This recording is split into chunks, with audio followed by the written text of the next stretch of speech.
India की जो senior citizen living market है, साइज है, मुझे लगता है वो टोटली अनटैप्ड है। अगर आप इसको वेस्ट के साथ कंपेयर करोगे ना, इंडिया की पॉपुलेशन का सिर्फ 1% जो है वो अभी सीनियर लिविंग कॉन्सेप्ट के साथ फेमिलियर है।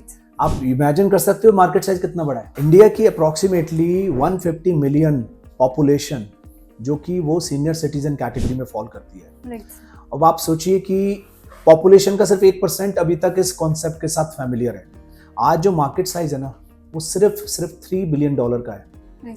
कुछ डेवलपर्स ने सीनियर सिटीजन्स को दिमाग में रख के उनके लिए उस तरह के डिजाइंड होम्स बनाए हैं जहां पर उनको nursing facility, anti skid tiles, the lower stairs, ताकि उनको वॉक करके चलने में वो ना हो, कम्युनिटी लिविंग, फेस्टिवल्स होते हैं, ऑल काइंड ऑफ जो सपोर्ट सिस्टम एक रिटायर्ड, एक फिजिकली डिसेबल्ड या सीनियर सिटीजन्स को रिक्वायर्ड होती है, right, regular monitoring of hospitals and all that, इस तरह के बनाए हैं। आप गुड़गांव में जाके देखेंगे, वहाँ भी इस तरह का कॉन्सेप्ट है, कुछ पंजाब में भी बने हैं एंड महाराष्ट्र में भी कुछ कॉन्सेप्ट हैं, but that's a very limited availability.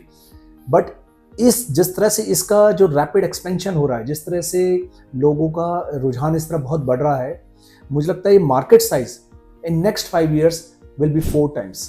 This should be at least $12 billion industry in coming years.